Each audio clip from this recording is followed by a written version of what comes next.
السلام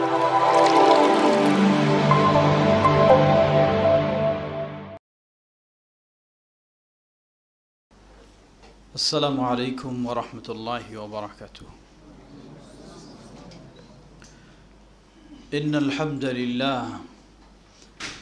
الحمد لله نحمده ونستعينه ونستغفره ونعوذ بالله من شرور أنفسنا ومن سيئات أعمالنا ومن يهده الله فلا مضل له ومن يضلل فلا هادي له وأشهد أن لا إله إلا الله وحده لا شريك له وأشهد أن محمدًا عبده ورسوله. يا أيها الذين آمنوا اتقوا الله حق تقاته ولا تموتن إلا وأنتم مسلمون. يا أيها الناس اتقوا ربكم الذي خلقكم من نفس واحدة وخلق منها زوجها وبث منهما رجالا كثيرا ونساء واتقوا الله الذي تساءلون به والأرحام إن الله كان عليكم رقيبا. يا أيها الذين آمنوا اتقوا الله وقولوا قولا سديدا يصلح لكم أعمالكم ويغفر لكم ذنوبكم ومن يطع الله ورسوله فقد فاز فوزا عظيما. أما بعد فإن خير الحديث كتاب الله وخير الهدي هدي محمد صلى الله عليه وسلم وشر الأمور محدثاتها وكل محدثة بدعة وكل بدعة ضلالة وكل ضلالة في النار. فأعوذ بالله من الشيطان الرجيم.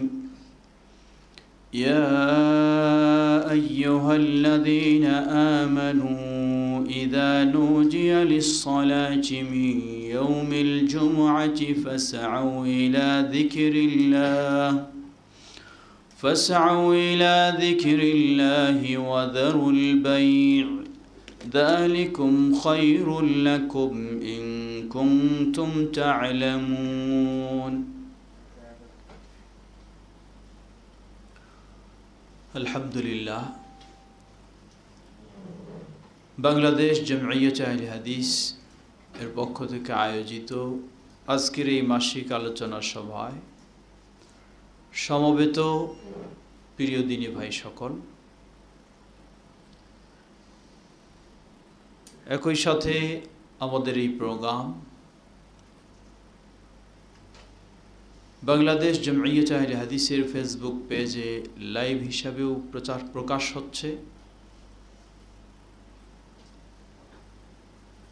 দেশ ও বিদেশ থেকে যারা ফেসবুক পেজের লাইভ প্রোগ্রামে অংশগ্রহণ করেছেন সকলকেই সম্বোধন করেই জানাচ্ছি আহলান ওয়া সাহলান ওয়া মারহাবান বিকুম। সকলকে জানাচ্ছি মোবারকবাদ আমাদের এই প্রোগ্রামে অংশগ্রহণ করার জন্য। দোয়া করছি আল্লাহ সুবহানাহু ওয়া তাআলার কাছে সবাইকে আজকের এই বিষয়ভিত্তিক প্রোগ্রাম থেকে উপকৃত হওয়ার তৌফিক দান করুন। সম্মানিত সমবেত দিনী ভাই সকল, আপনারা অবগত হয়েছেন একটি নির্দিষ্ট বিষয়কে সামনে রেখে আমাদের আজকের আলোচনা। বিষয়টি অত্যন্ত গুরুত্বপূর্ণ। এজন্যই গুরুত্বপূর্ণ বলবো কারণ বিষয়টি হচ্ছে একটি শরঈ বিষয়, ইসলামের বিষয়, কিন্তু বিষয়টিকে কোরআন ও সুন্নাহর আলোকে যথাযথভাবে গুরুত্ব না দিয়ে গোঁরামি বশত নিজের মন গড়া চিন্তা চেতনাকে প্রাধান্য দিয়ে এড়িয়ে যাওয়া হচ্ছে, যার কারণে আমরা বলবো বিষয়টি অত্যন্ত গুরুত্বপূর্ণ। তার চেয়ে আরও বেশি আফসোসের বিষয়, যে বিষয়টি প্রসিদ্ধ চার মাযহাবের মাঝে হানাফি মাযহাবে সবচেয়ে বেশি সুযোগ দেওয়া হয়েছে, সেই বিষয়ে হানাফি মাযহাবের আলেম ওলামারাই এটা থেকে মানুষকে বঞ্চিত করছেন। এটি হলো সবচেয়ে বড় আশ্চর্যের বিষয়। কোরআন সুন্নাহর তো হিসাব নেই, হিসাব হলো মাযহাবের তাদের কাছে, কিন্তু হানাফি মাযহাবেই সবচেয়ে এই বিষয়টি বেশি শিথিলতা প্রকাশ করা হয়েছে, সহজ করা হয়েছে, অথচ হানাফি মাযহাবের আলেম ওলামারাই এই বিষয়টিকে সবচেয়ে জটিলভাবে গ্রহণ করেছেন। সম্মানিত সমবেত দিনী ভাই সকল, বিষয়টি একটু দীর্ঘ সময়ের প্রয়োজন হবে আলোচনা। প্রায় 10টি পয়েন্টের ভিত্তিতে বা 10টি শিরোনাম সামনে রেখেই বিষয়টি আলোচনা করব ইনশাআল্লাহ। জনি আহমদ, এটাতে সাউন্ড ঠিক হচ্ছে না, ওদের ক্লিপটা ঠিক করে দাও তুমি, ভালো হয়নি, আর একটু চেপে দাও। ঠিক আছে, প্রথমে আমরা বলবো যে আলহামদুলিল্লাহ, ইসলাম সহজ, ইসলাম কঠিন নয়। আল্লাহ রাব্বুল আলামিন একদিকে যেমন ইসলামের ইবাদতগুলি পালন করা ফরজ করে দিয়েছেন, অপরদিকে আল্লাহ সুবহানাহু ওয়া তাআলা আবার সুযোগ করে দিয়েছেন লা ইউকাল্লিফুল্লাহু নাফসান ইল্লা উসআহা, সাধ্যের বাইরে আল্লাহ রাব্বুল আলামিন কিছু চাপায় দেননি। আল্লাহ রাব্বুল আলামিন যেন বিষয়গুলিকে সহজ করে দিয়েছেন। আল্লাহ রাব্বুল আলামিন আরেক আয়াতে বলেন ইউরিদুল্লাহু বিকুমুল ইউসরা ওয়া লা ইউরিদু বিকুমুল উসরা, তোমাদের জন্য যেটি সহজ আল্লাহ সেটাই চান, যা কঠিন সেটি আল্লাহ চান না।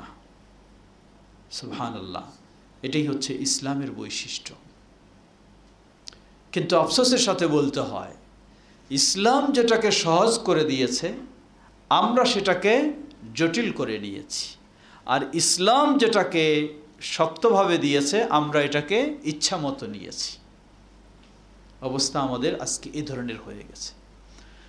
তো আমরা বলবো মাতৃভাষায় জুমা বা ঈদের খুতবা, এই বিষয়টি অবস্থাটা এইরকমই। ইসলাম এটাকে সহজ করেছে, আমরা এটাকে জটিল করে নিয়েছি। আর সালাত, ইসলাম সেটাকে একটা বিষয়ের মধ্যে সীমাবদ্ধ করেছে, আর আমরা এটাকে ইচ্ছামতো করে নিয়েছি। খুতবা, জুমা বা ঈদের খুতবা আরবি ভাষায় হওয়া সুন্নাহ, এই দাবি করে এত কঠোরতায় যাওয়া হয়েছে, যেই কঠোরতা ইসলাম দেয়নি। পক্ষান্তরে সালাত রাসূল সাল্লাল্লাহু আলাইহি ওয়াসাল্লাম যেভাবে আদায় করেছেন সেভাবেই আদায় করার নির্দেশ এসেছে, কিন্তু সেখানে ইচ্ছামতো আমার পীর সাহেব যেমন করেন, আমার ইমাম সাহেব যেমন করেন, আমার মুফতি সাহেব যেমন করেন সেভাবেই সালাত আদায় করছি।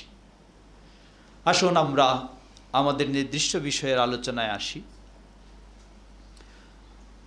প্রথম হলো আমাদেরকে জানতে হবে জুমার খুতবার আসলে উদ্দেশ্যটা কি, এর লক্ষ্য উদ্দেশ্য কি। তাই আমরা প্রথম বিষয় যেটা অবতারণা করব, খুতবার মূল উদ্দেশ্য হচ্ছে উপস্থিত শ্রোতাকে ইসলাম শিক্ষা দেওয়া এবং উপদেশ দেওয়া। খুতবার মূল উদ্দেশ্য হচ্ছে উপস্থিত শ্রোতাকে ইসলাম শিক্ষা দেওয়া এবং উপদেশ দেওয়া। এটি হচ্ছে খুতবার মূল উদ্দেশ্য। আল্লাহ রাব্বুল আলামিন, আমরা জানি, মানুষকে দিন শিক্ষা দেওয়ার জন্য যুগে যুগে অসংখ্য নবী ও রাসূল প্রেরণ করেছেন। আল্লাহ রাব্বুল আলামিন সেই নবী রাসূলগণকে প্রেরণ করেছেন কতগুলি, সেখানে নীতিমালা আল্লাহ রাব্বুল আলামিন ঠিক রেখেছেন। তার মাঝে একটি, আল্লাহ রাব্বুল আলামিন সূরা ইব্রাহিম 4 নম্বর আয়াতে বলেন وما أرسلنا من رسول إلا بلسان قومه ليبين لهم وما أرسلنا من رسول আমি কোনো রাসূল প্রেরণ করিনি ইল্লা বিলিসানি কওমি যে রাসূলকেই প্রেরণ করেছি যেই জাতির কাছে প্রেরণ করেছি সেই জাতির ভাষায় রাসূলকে প্রেরণ করেছি নবী মুহাম্মদ সাল্লাল্লাহু আলাইহি ওয়াসাল্লাম একই ধারায় তিনিও প্রেরিত হয়েছেন আরবদের কাছে তিনি মক্কায় প্রেরিত হয়েছেন তিনি ছিলেন আরবি ভাষায়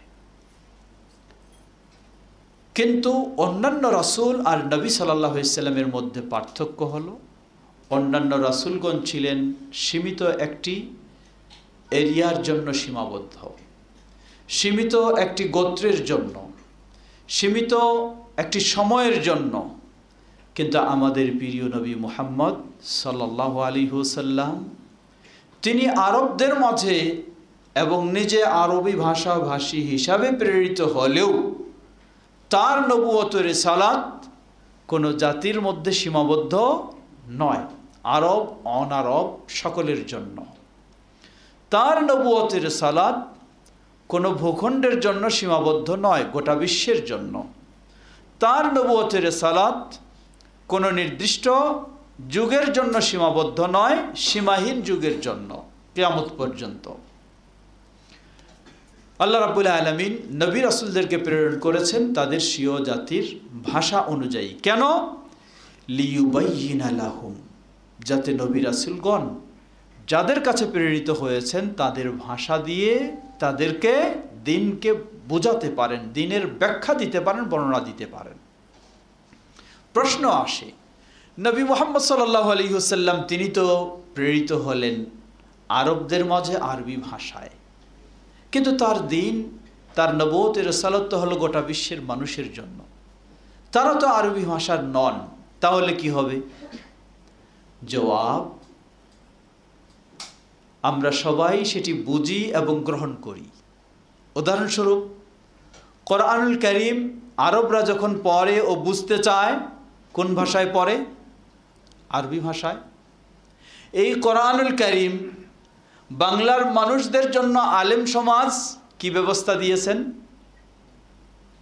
বলুন বাংলা ভাষায় অনুবাদ ব্যাখ্যা করে দিয়েছেন আলেম সমাজ যাতে বাঙালি মানুষেরা কি কোরআন বুঝতে পারে এই কোরআনুল কারীম উর্দু ভাষার মানুষ যারা সেই ভাষার আলেমরা কি ব্যবস্থা করে দিয়েছেন উর্দু ভাষায় অনুবাদ ও তাফসীর করেছেন ফার্সি ভাষার মানুষেরা ফার্সি ভাষায় অনুবাদ তাফসীর করেছেন ইংরেজি ভাষার মানুষেরা ইংরেজি ভাষায় অনুবাদ ও তাফসীর করেছেন যাতে সেই ভাষার মানুষেরা বোঝে আল্লাহ রাব্বুল আলামিন নবী সাল্লাল্লাহু আলাইহি ওয়াসাল্লামকে প্রেরণ করলেন আরবি ভাষায় আরবদের মাঝে কিন্তু আল্লাহ সুবহানাহু ওয়া তাআলা নবী সাল্লাল্লাহু আলাইহি ওয়াসাল্লামের বলা যেতে পারে আল উলামা ওয়ারাসাতুল আম্বিয়া হাদিস সহিহ আলেমদেরকে আল্লাহ রাব্বুল আলামিন নবীর ওয়ারিস হিসাবে মর্যাদা দিয়েছেন এর মানে বাংলা ভাষার আলেম তিনি কাদের মাঝে ইসলাম প্রচার করবেন বাঙালিদের মাঝে কোন ভাষায় বাংলা ভাষায় উর্দু ভাষার আলেম কাদের মাঝে ইসলাম প্রচার করবেন উর্দু ভাষীদের মাঝে কি ভাষায় উর্দু ভাষায় একই জিনিসটা যেন একই সিস্টেমে সব ভাষায় এবং সব ভাষাভাষীর মাঝে ছড়িয়ে গেল আশ্চর্যের বিষয় হলো এই সব জায়গায় বৈধ হয়ে গেছে কোরআনটাকে কোরআন মাজিদকে বাংলা ভাষায় অনুবাদ করে ব্যাখ্যা দেওয়া বৈধ হাদিসকে বাংলা ভাষায় অনুবাদ করে ব্যাখ্যা দেওয়া বৈধ কিন্তু খুতবার সময় অবৈধ হয়ে গেল খুতবার সময় অবৈধ হয়ে গেল তাই এটি বেদাত এটি সুন্নাহ পরিপন্থী বলে তারা ফতোয়া দিচ্ছেন তাই আমরা বলবো যে আল্লাহ সুবহানাহু ওয়া তাআলা এভাবে নবী রাসূলদেরকে প্রেরণ করেছেন যাতে তারা তাদের কওমকে দিন বর্ণনা দিতে পারেন তো খুতবার মূল উদ্দেশ্য হচ্ছে উপস্থিত শ্রোতাকে ইসলাম শিক্ষা দেওয়া এবং উপদেশ দেওয়া দলিল কি এ মর্মে অসংখ্য দলিল কোরআন এবং সুন্নায় প্রমাণিত হয়েছে। আমরা যদি লক্ষ্য করি নবী সাল্লাল্লাহু আলাইহি ওয়াসাল্লাম এর অবস্থা,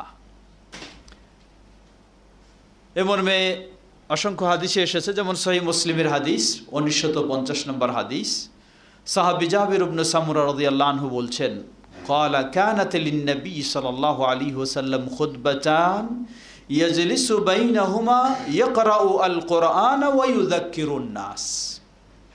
নবী সাল্লাল্লাহু আলাইহি ওয়াসাল্লাম জুমার খুতবা দিতেন দুই খুতবার মাঝে বসতেন। খুতবাগুলিতে কি করতেন?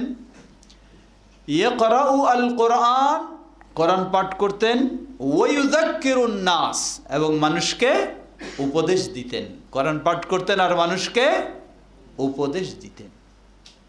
এটা হলো খুতবার মূল উদ্দেশ্য। নবী সাল্লাল্লাহু আলাইহি ওয়াসাল্লামের খুতবা এটাই ছিল।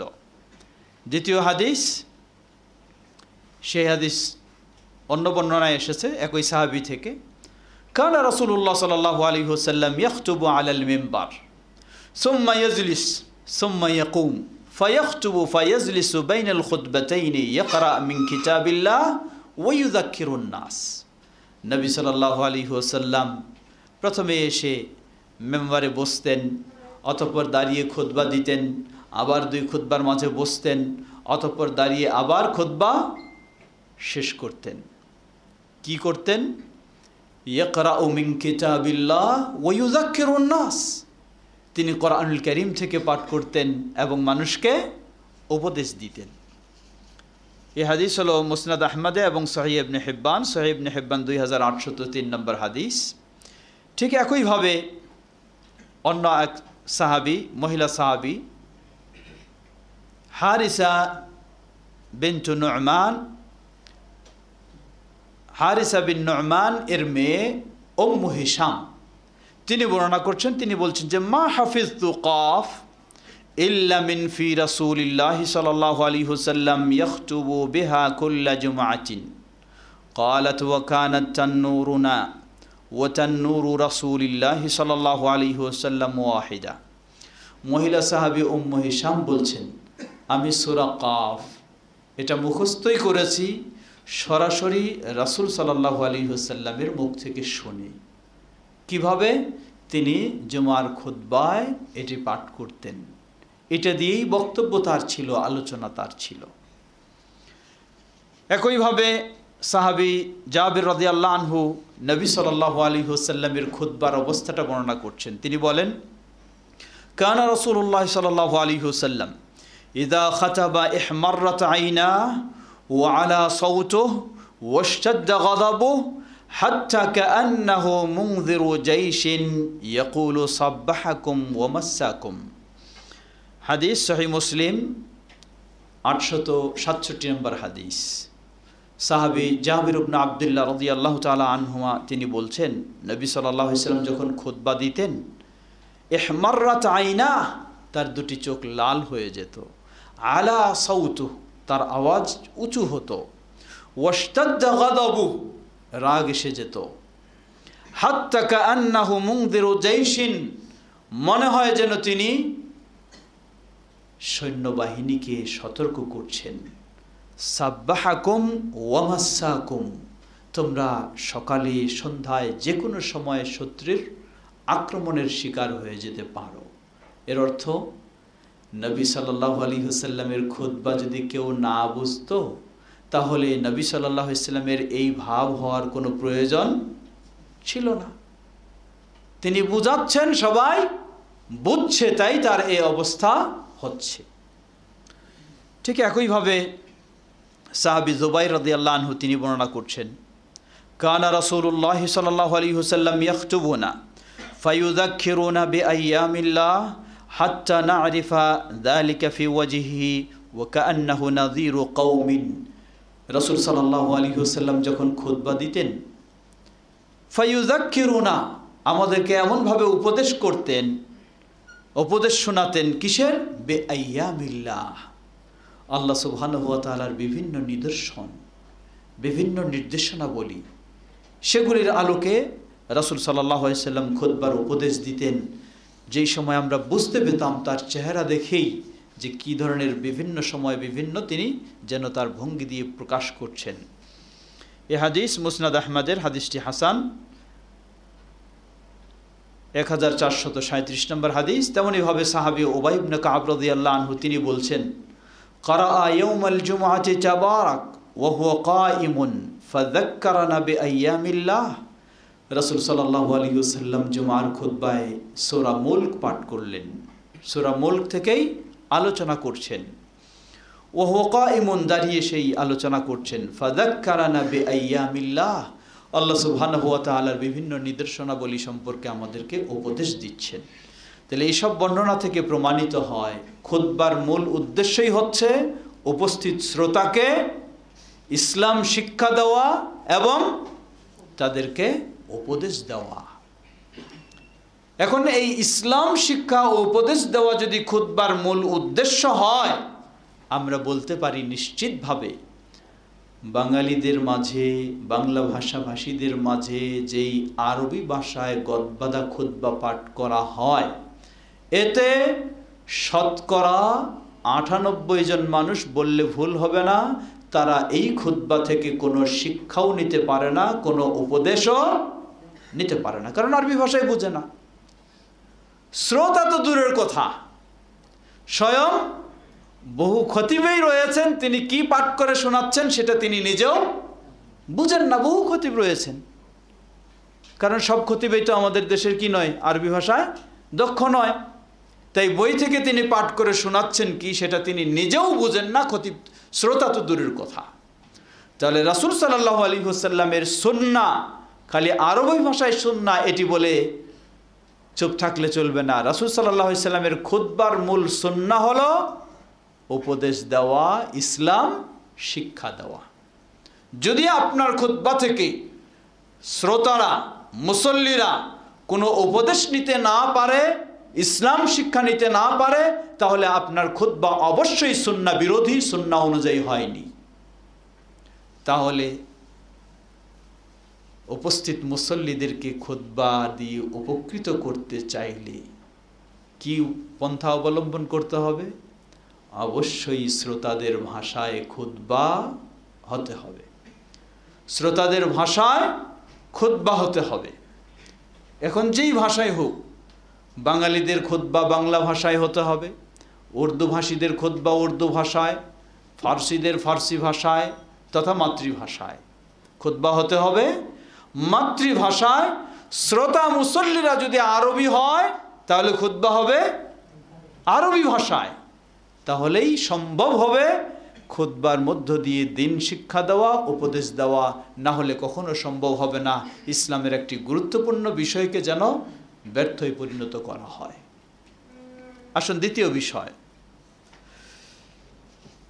খতিবের উপস্থিত আদেশ, নিষেধ ও নির্দেশনা শ্রোতার ভাষায় কথা বলা ছাড়া সম্ভব নয়।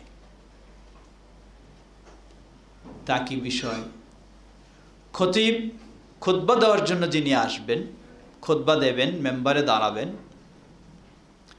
তিনি পূর্ব প্রস্তুতি অনুযায়ী খুতবা তো দেবেনই, বরং উপস্থিত অবস্থা দেখেও তাকে কিছু নির্দেশনা দিতে হবে। এটাই রাসূল সাল্লাল্লাহু আলাইহি ওয়াসাল্লামের সুন্নাহ। শুধু ঘর থেকেই প্রস্তুত করে একটা নোট নিয়ে এসে বা একটা বই নিয়ে এসে আমি পাঠ করে শোনায় দিলাম, উপস্থিত পরিস্থিতি অনুযায়ী কিছু নির্দেশনা দিলাম না, তাহলে রাসূল সাল্লাল্লাহু আলাইহি ওয়াসাল্লামের সুন্নাহ অনুযায়ী খুতবা কখনো হবে না। রাসূল সাল্লাল্লাহু আলাইহি ওয়াসাল্লামের সুন্নাহ অনুযায়ী খুতবার জন্য দ্বিতীয় বিষয় হলো পূর্ব প্রস্তুতি ছাড়াও উপস্থিত সমস্যা ও সমাধানের জন্য তাকে নির্দেশনা দিতে হবে।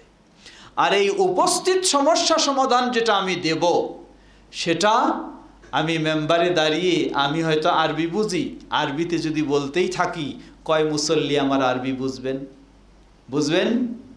বুঝবে না। তাহলে রাসূল সাল্লাল্লাহু আলাইহি ওয়াসাল্লামের সুন্নাহ অনুযায়ী খুতবা হচ্ছে না।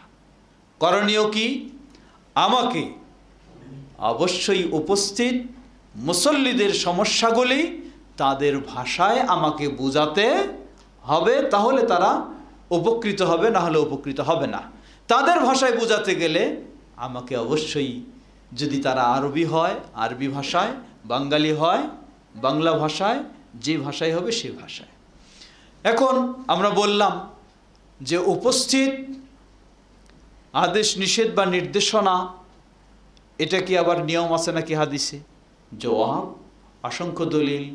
আমরা যদি রাসূল সাল্লাল্লাহু আলাইহি সাল্লামের খুতবার অবস্থা দেখি তাহলে আমরা পাবো রাসূল সাল্লাল্লাহু আলাইহি সাল্লাম শুধু পূর্বের প্রস্তুতি দিয়েই খুতবা দিয়ে শেষ করে দিয়েছেন এমনটা নয়, বরং উপস্থিত অবস্থা অনুযায়ীও নির্দেশনা আদেশ নিষেধ দিয়েছেন। এ মর্মে অনেক দলিল রয়েছে। যেমন উদাহরণস্বরূপ জাবির ইবনে আব্দুল্লাহ রাদিয়াল্লাহু তাআলা আনহু তিনি বলেন, দাখালা রাজুলুন আল মসজিদ ওয়া রাসূলুল্লাহ সাল্লাল্লাহু আলাইহি ওয়াসাল্লাম ইয়াখতুবু ইয়াওমাল জুমআতি ফাকালা আসাল্লাইতা ক্বালা লা ক্বালা কুম ফাসাল্লি রাকা'তাইন। হাদিসটি সহিহ মুসলিমের হাদিস, 1975 নম্বর হাদিস।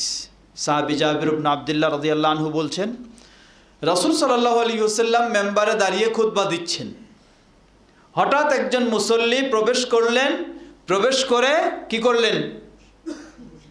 বসে গেলেন। কেন বসে গেলেন? যেহেতু খুতবা চলাকালীন তো সালাত পড়া জায়েজ নাই নাকি? আমাদের আলেমদের তো অবস্থা হলে এই যে খুতবা চলাকালীন কোনো সালাত আদায় করা যাবে না। তো সেই সাহাবী প্রবেশ করলেন, দেখলেন খুতবা চলছে, তিনি বুঝলেন যে খুতবা চলছে, আমাকে খুতবা শুনতে হবে, তাই বসে গেলেন।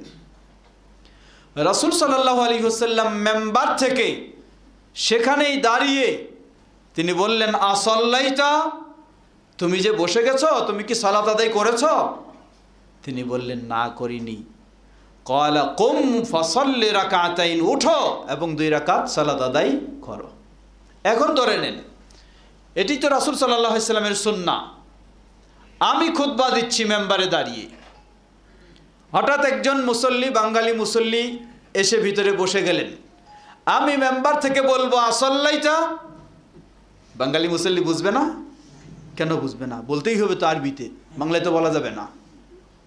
আমি মেম্বার থেকে দাঁড়িয়ে বলবো আসাল্লাইতা, বাঙালি মুসল্লি তো হতবাক হবে, কি তারে গালি দিচ্ছি না ধমক দিচ্ছি না বের হয়ে যেতে বলতেছি, সে তো কিছুই বুঝবে না।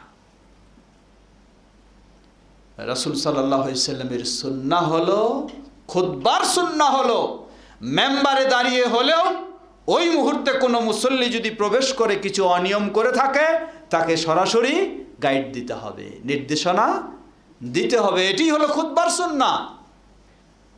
এখানে 2টি বিষয়। এক হলো যে কেউ যদি বলে থাকে যে খুতবা চলাকালীন এসে বসে যেতে হবে, কোনো সালাত পড়া যাবে না, তার এই কথা হলো বাতিল, সঠিক নয়।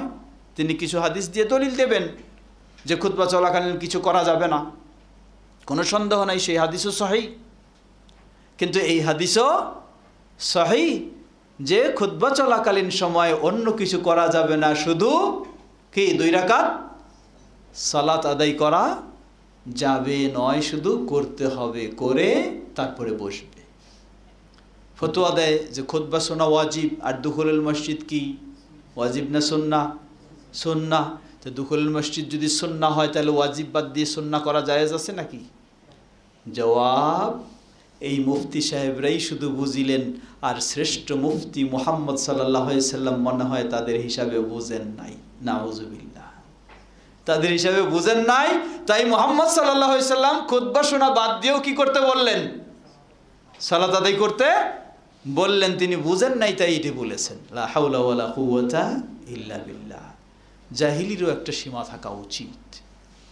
সুতরাং আমরা বলবো যে সেই অবস্থায় খতিবের দায়িত্ব হবে কোনো মুসল্লি প্রবেশ করে গেলে, ঢুকে গেলে তাকে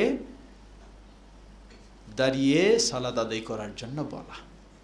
তবে মনে রাখবেন, আবার এই হাদিস শুনে যদি আগামী জুমায় কেউ খুতবা দেন এমন জায়গায়, যেই জায়গার মানুষেরা মসজিদে প্রবেশ করেই সালাত পড়ে না, বসে যায়, তাহলে আপনার গোটা খুতবাটা কি চলতে থাকবে?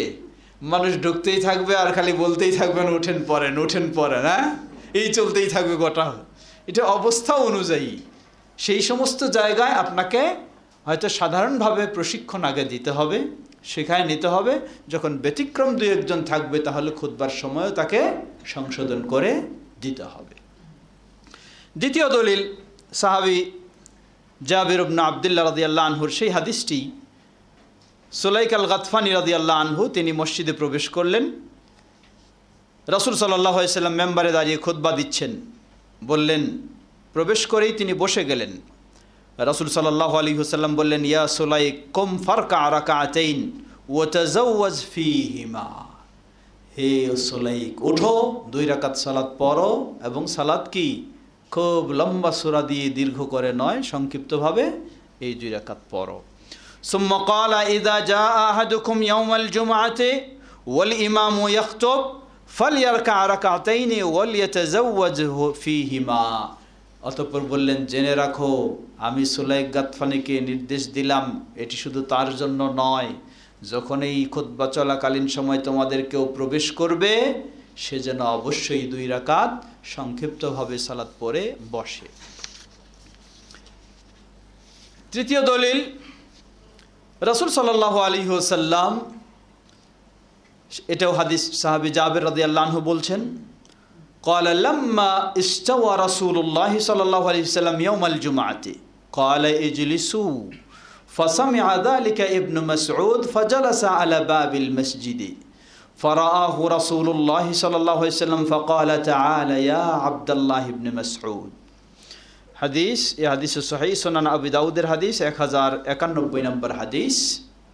নবী সাল্লাল্লাহু আলাইহি ওয়াসাল্লাম খুতবার জন্য যখন মেম্বারে বসলেন, মেম্বারে যখন তিনি দাঁড়ালেন, দাঁড়িয়েই দেখলেন কিছু কিছু মানুষ দাঁড়িয়ে আছে। নবী সাল্লাল্লাহু আলাইহি ওয়াসাল্লাম বললেন, ইজলিসু, আমি মেম্বারে দাঁড়িয়ে গেছি, আর এখন তোমাদের দাঁড়িয়ে থাকার সুযোগ নেই, তোমরা বসে যাও। যখনই বললেন বসে যাও, আব্দুল্লাহ ইবনে মাসউদ রাদিয়াল্লাহু আনহু, প্রসিদ্ধ একজন সাহাবী, প্রবীণ সাহাবী, তিনি মসজিদের গেটের কাছে বসলেন। মানে ওই জায়গায় উনি ছিলেন, ওই মুহূর্তে বসে যেতে বলেছেন আল্লাহ রাসূল সাল্লাম, বসে গেছেন সেই জায়গায়। অতঃপর রাসূল সাল্লাল্লাহু আলাইহি সাল্লাম দেখতেছেন যে আব্দুল্লাহ ইবনে মাসউদ ওই জায়গায় কোনো মতো খালি গেটের কাছে বসে আছে। রাসূল সাল্লাল্লাহু আলাইহি সাল্লাম বিষয়টাকে ভালো মনে করলেন না। ফাকালা তাআল ইয়া আব্দুল্লাহ ইবনে মাসউদ, বললেন, হে আব্দুল্লাহ ইবনে মাসউদ, তুমি আসো, কাছে আসো। এই হাদিস কয়েকটি বিষয় শিক্ষণীয়। মূল আমাদের এখানে উদ্দেশ্য হলো, খতিব খুতবা দিচ্ছেন, এই অবস্থায় সমস্যা দেখেছেন, তিনি নির্দেশনা দিচ্ছেন, শুধু প্রস্তুতি অনুযায়ী খুতবা নয়, এটা হলো উপস্থিত শ্রোতাদের, মুসল্লিদের প্রয়োজনে তিনি গাইড দিচ্ছেন, নির্দেশনা দিচ্ছেন। আর এই নির্দেশনা অপরিহার্য, মুসল্লিদের ভাষা ছাড়া সম্ভব নয়, মুসল্লিদের ভাষা ছাড়া সম্ভব নয়।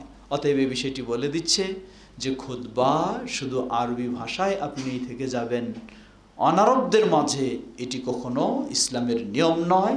ইসলামের নিয়ম হলো শ্রোতারা, মুসল্লিরা যেই ভাষায়, সেই ভাষায় আপনি তাদেরকে প্রয়োজনীয় উপস্থিত নির্দেশনাগুলি দেবেন। এই হাদিস থেকে আরেকটি বিষয় পাওয়া যায়, যেহেতু আব্দুল্লাহ ইবনে মাসউদ রাদিয়াল্লাহু আনহু ওই জায়গায় ছিলেন, নিষেধ হলো দুজনকে ফেরে ফেরে সামনে অতিক্রম করে যাওয়া নিষেধ, তাই তিনি সে জায়গায় বসে গেলেন। রাসূল সাল্লাল্লাহু আলাইহি ওয়াসাল্লাম তাকে ডেকে নিয়ে আসলেন। তাহলে ইমাম যদি ডাক দেয়, তাই ইমামের যেমন যাওয়া জায়েজ রয়েছে, খতিব যদি এভাবে কোনো পিছনের মুসল্লিকে সামনে ডাকে, আসতে বলে, তাহলে ওই মুসল্লিরও আসা জায়েজ রয়েছে। এটি একদিক। তৃতীয় আরেকটি দিকে হাদিস থেকে শিক্ষণীয় বিষয়, কোনো সন্দেহ নাই, যিনি যখন আসবেন তখন যেখানে জায়গা পাবেন সেখানেই সালাত আদায় করে 2 রাকাত আদায় করে বসে যাবেন। হোক তিনি মসজিদের সভাপতি, মসজিদ কমিটির, অথবা আরও কোনো বড় নেতৃত্বদানকারী ব্যক্তি হোক, তাতে অসুবিধা নেই। যে যে এখানে সেখানে বসবে, তার এমনি মানুষকে ডিঙ্গিয়ে আসার অনুমতি নেই। তবে এই হাদিস একটি শিক্ষা দিচ্ছে, খতিব যদি মনে করে কোনো এই ধরনের বিশেষ ব্যক্তি তাকে সামনে নেওয়ার জন্য, তাহলে খতিবের জন্য এটি বৈধ, তিনি ওই বিশেষ ব্যক্তিটিকে বিশেষভাবে ডেকে সামনে নিতে পারেন প্রয়োজন হলে। এজন্য দরকার কি? কি দরকার? এজন্য দরকার মাতৃভাষায় খুতবার মধ্যেও কথা বলা, এছাড়া সম্ভব নয়। চতুর্থ দলিল, কাইস তিনি তার পিতা থেকে বর্ণনা করছেন, আন্নাহু জাআ রাসূলুল্লাহ সাল্লাল্লাহু আলাইহি ওয়াসাল্লাম ইয়াখতুবু ফাকামা ফিশ শামসি। ফাআমারা বিহি ফাহুবিলা ইলা যিল্লি। কাইসের বাবা জুমায় খুতবা চলাকালীন সময় তিনি রৌদ্রে দাঁড়িয়েছিলেন। রৌদ্রে দাঁড়িয়ে থাকলে বা রৌদ্রের মধ্যে ছিলেন, সেখানে যে জায়গায় তিনি বসেছিলেন সেই জায়গায় রৌদ্র ছিল। রাসূল সাল্লাল্লাহু আলাইহি ওয়াসাল্লাম তাকে বললেন যে তুমি চলে আসো, ছায়ার দিকে আসতে বললেন। ছায়ার দিকে আসতে বললে তিনি ছায়ার দিকে আসলেন এবং ছায়ায় তিনি তখন বসলেন। এটাও হচ্ছে প্রমাণ যে উপস্থিত মুসল্লিকে বা শ্রোতাকে নির্দেশনা দেওয়ার। পঞ্চম হাদিস, قال عبد الله بن بسر جاء رجل يتخطى رقاب الناس يوم الجمعة والنبي صلى الله عليه وسلم يخطب فقال له النبي صلى الله عليه وسلم اجلس فقد آذيت وفي رواية اجلس فقد آذيت وآنيت। নবী সাল্লাল্লাহু আলাইহি ওয়াসাল্লাম মেম্বারে দাঁড়িয়ে খুতবা দিচ্ছেন। এমন মুহূর্তে এক ব্যক্তি তিনি প্রবেশ করলেন। প্রবেশ করে দুজনের মাঝে ফাঁকা করে ঘাট ডিঙ্গিয়ে ডিঙ্গিয়ে সামনের দিকে যাচ্ছে। রাসূল সাল্লাল্লাহু আলাইহি ওয়াসাল্লাম মেম্বারে দাঁড়িয়েই তাকে বললেন এজলেস। এভাবে বললে বুঝবে তো শ্রোতা? বুঝবে না? এই হাদিস তাহলে সুন্নাহ যদি পালন করে খতিব সাহেব, তিনি হুবহু হাদিস গিয়ে বলবেন এজলেস, বুঝবে না, আরো ধমক দিবেন। রাসূল সাল্লাল্লাহু আলাইহি ওয়াসাল্লামের খুতবার সুন্নাহ এটা। একজন ব্যক্তি ত্রুটি করতেছে, ভুল করতেছে, তাকে খতিব মেম্বারে দাঁড়িয়ে উপদেশ দিবে, ওই মুহূর্তে তার যে উপদেশটার প্রয়োজন হয়।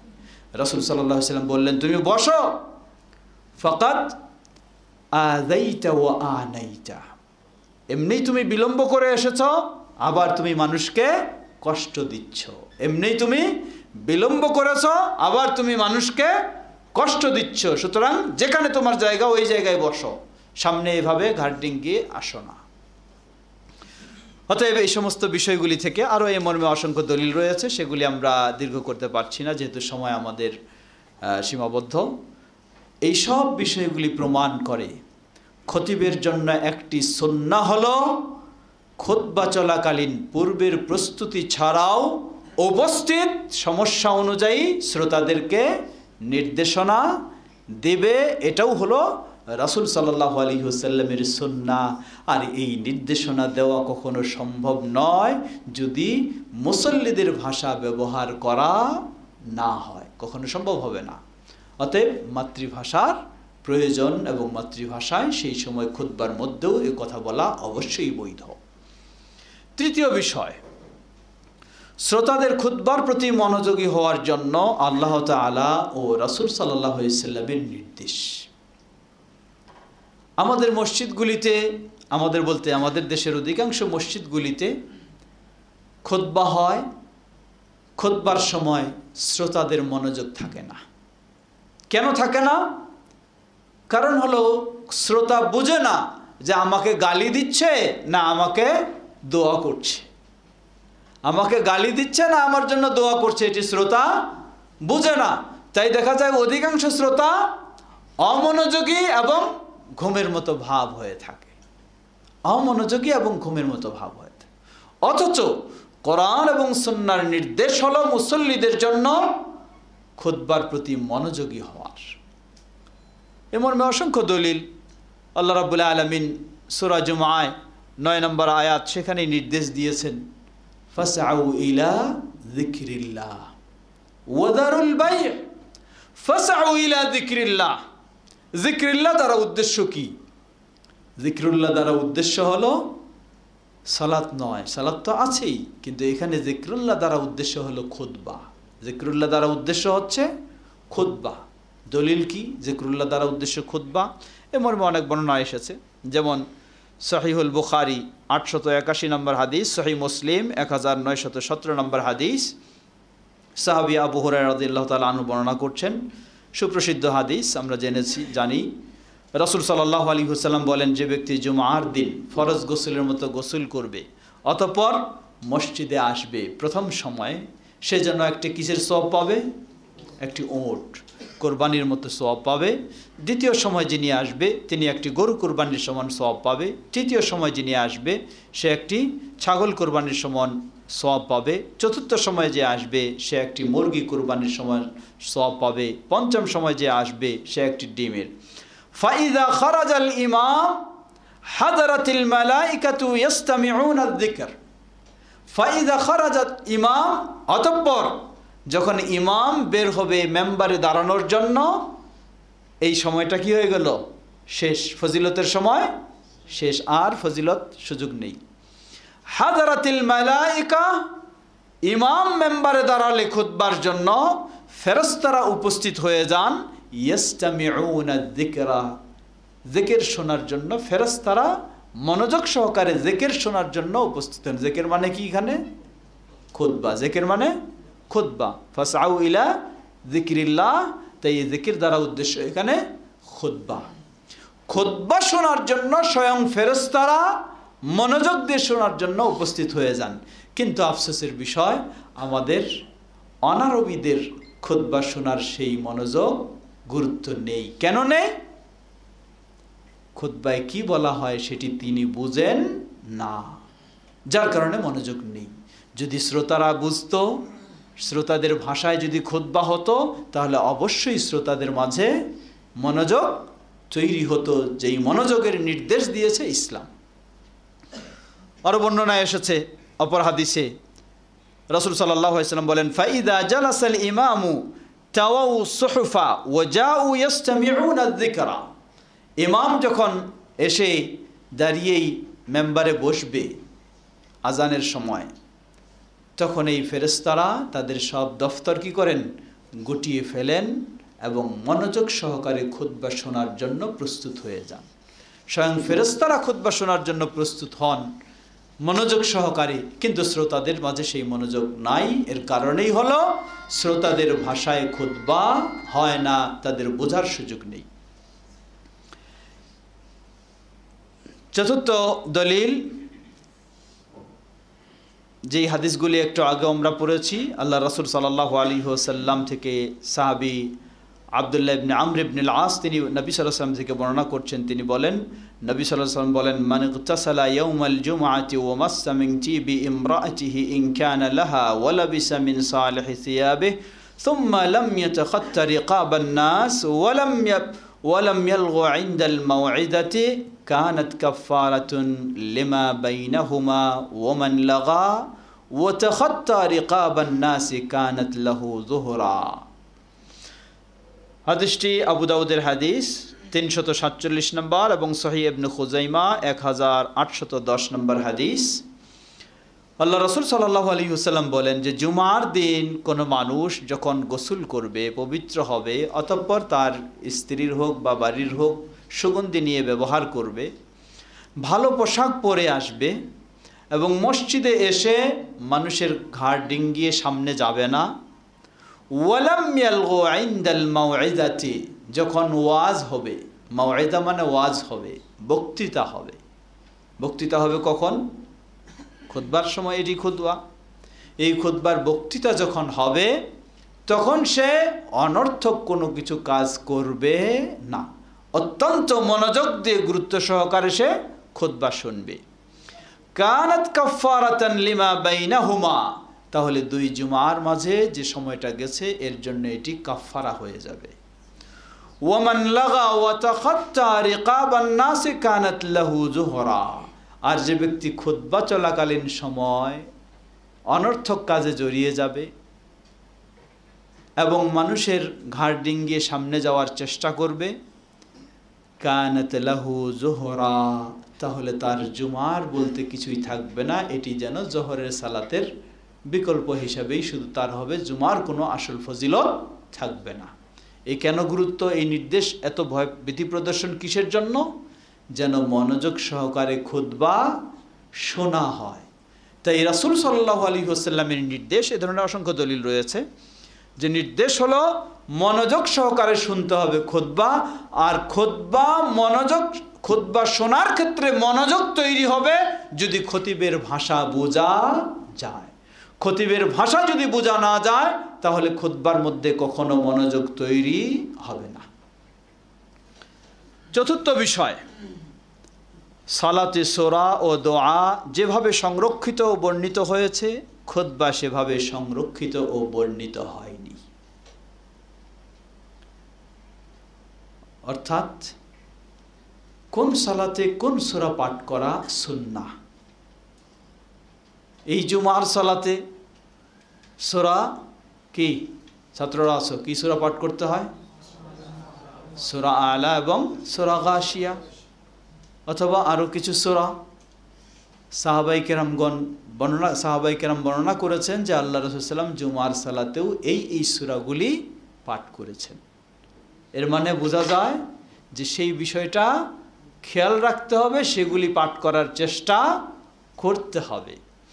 কিন্তু রাসূল সাল্লাল্লাহু আলাইহি ওয়াসাল্লামের খুতবা, শত শত দিন তিনি খুতবা দিয়েছেন। মদিনার পরিবেশে 10 বছর তিনি খুতবা দিয়েছেন। এক বছরে যদি কয়টা খুতবা 52টা হয়, তাহলে 10 বছরে কমপক্ষে 500 খুতবা, 500 জুমার খুতবা তিনি দিয়েছেন। 500 তো দূরের কথা, 100 তো দূরের কথা, 5টা জুমার খুতবাও সাহাবায়ে কেরামগণ হুবহু বর্ণনা করেন নাই। 5টা জুমার খুতবাও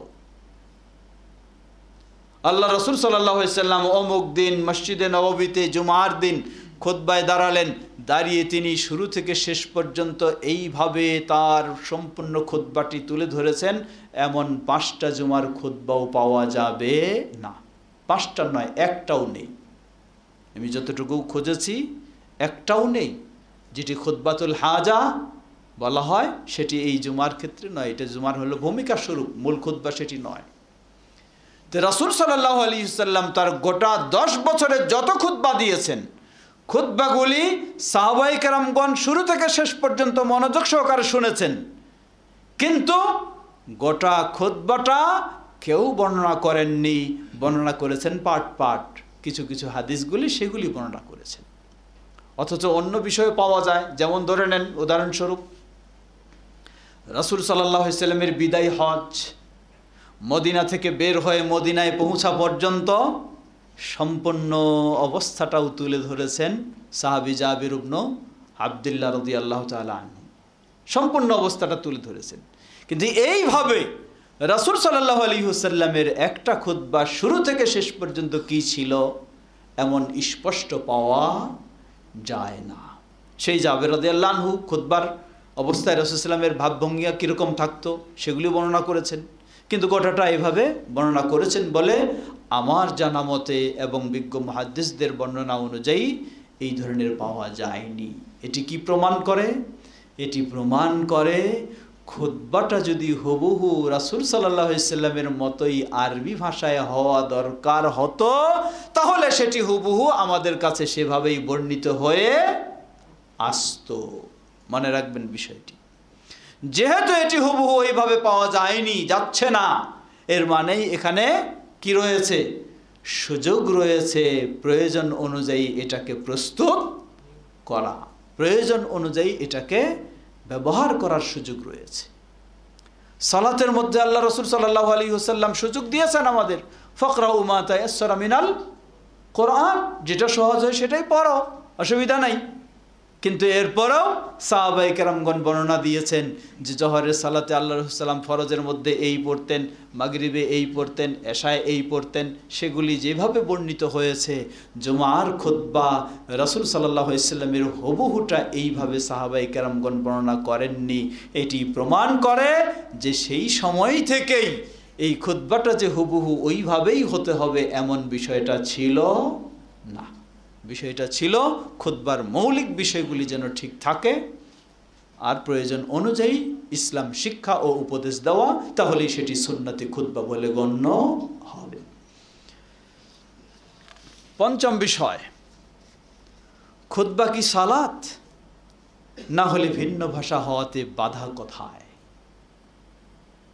সালাত এর মধ্যে তেলাওয়াত বলেন, সূরা কেরাত বলেন, দোয়া বলেন, সেগুলি কি ভাষায় হতে হবে? আরবি ভাষায়। এখন খুতবাটা কি সেই সালাত যে আপনাকে এটাও হতে হবে আরবি ভাষায়? জবাব, খুতবাকে কেউ সালাত বলেনি। যেগুলি কিছু বর্ণনায় এসেছে 2 রাকাত, খুতবাটি হলো কয় রাকাতের জায়গায়? 2 রাকাতের জায়গায়। যেহেতু জোহর ছিল কয় রাকাত? 4 রাকাত, 2 কমাই দিয়ে আর 2 হলো খুতবা। এগুলি বর্ণনা, কিন্তু সহি নয়। সহিও যদি ধরে নেন আপনি, কিন্তু সেটা কি? এর অর্থ এই খুতবাটা সালাত নয়, সেটি সালাতের ইসলাভিষিক্ত, সালাত নয়। কেন সালাত নয়?